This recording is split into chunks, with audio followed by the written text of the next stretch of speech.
Why Somalia is suffering from 1991 till today? Since the Somali government collapsed in 1991, everything about the country turned into the wrong way. All we hear from this country is war, famine, terrorism, explosions, no jobs, corruption, no government, youth immigrating to the neighboring African countries, and some of them dies while crossing to the Mediterranean Sea to reach Europe for safety. And others travel all the way to USA. The country got bad synonyms. It has been called the most dangerous place on earth, the land of no rules, world's most corrupted country, and so many other names. Somalia, officially the Federal Republic of Somalia, is geographically a country at the Gulf of Aden in eastern Africa. The land has a total area of 637,660 kilometers square. That's equivalent to 246,202 miles square, and a total coastline of 3,025 kilometers, equivalent to 1,879.6 miles. It has the longest coastline in Africa. The country is bordered by the Gulf of Aden to the north, and the Indian Ocean to the east. It is bordered by Kenya in the south, Ethiopia in the west, and Djibouti in the northwest. Before the collapse of Somali government, the country was one of the best places on earth, one of the most powerful countries in Africa. It has been called the Lion of Africa. There people were having free education, free healthcare, jobs for everyone, and the security was the main priority. We mean everybody were valued equally, just like the Europeans or any other safe country on earth. The current population of Somalia is 18 million. They are culturally nomadic people, and their main source of income depends on livestock and agriculture. Their community is 99.9% Muslim.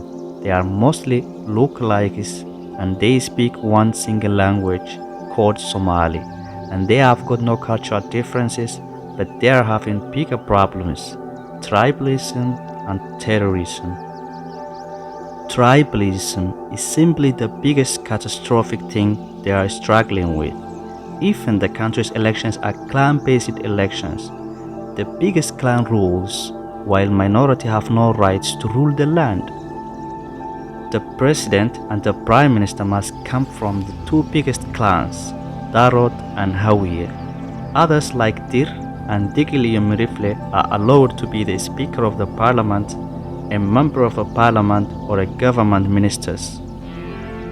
The Somali minority clans such as Gaboye, Charer, Shashi are not allowed to represent the higher positions of the government. They can get a very small number of civil workers.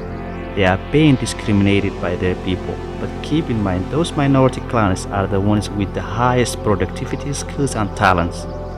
Those who build the houses, owns the hair salons, makes knives, dishes and axes, they repair cars, they create everything that's done by hand, yet they got the least respect from the community. Somalia experienced a very harsh colonial background. The European colonization divided the country into 5 different parts. Only 2 of them, which is the north and the south of the country, are united under the name of the Federal Republic of Somalia, while the other 3 are still not part of Somalia. The French Somaliland, which is Djibouti, the annexed Ogaden and Haut regions, which is called the Somali state in Ethiopia, and lastly in northern Kenya, which is called Somali Government, are no longer parts of Somalia. In 1960, the country took its independence from the European colonization. However, after the independence, the country faced civil war, clan conflict, secessions, and Al-Shabaab. On July 1st, British Somaliland and Italian Somaliland united to form the Somali Republic. In 1967, the first Somali government came, Aden Abdullahi Osman as the president and Abdurrashid Ali Sharmake as the prime minister.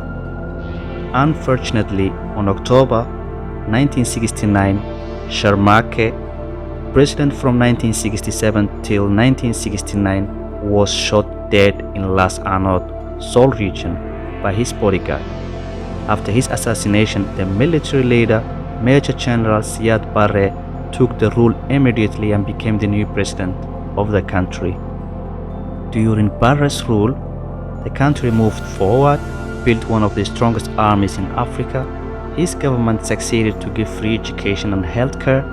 People from all around the world were coming to Somalia for knowledge and tourism. You might be asking how everything got destroyed at once.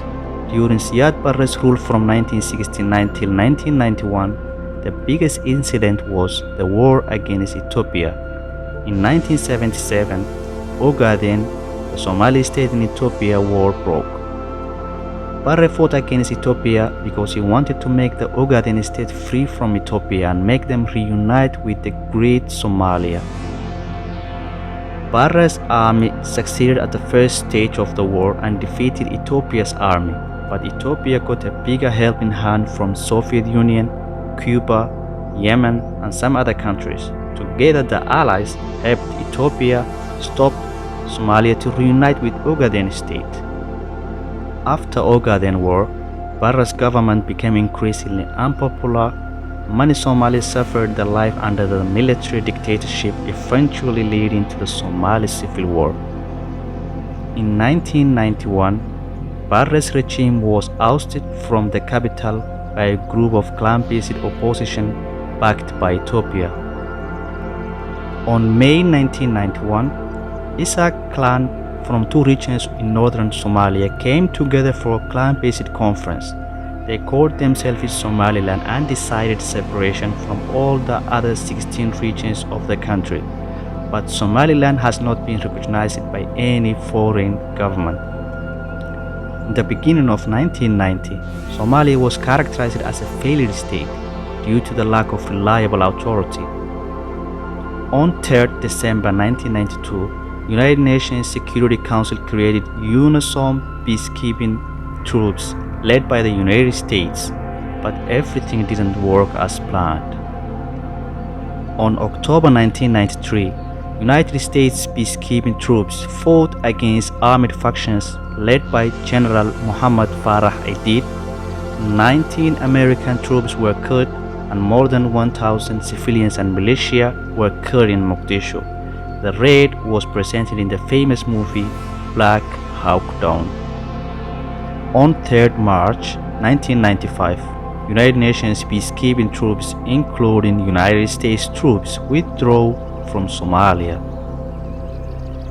Now it's only the Somali community with no system at all. Warlords came up, everyone needed a gun to rob or save themselves from the robbery. Education system and healthcare collapsed. Famine and diseases became very common in the society. The poorest suffered the most.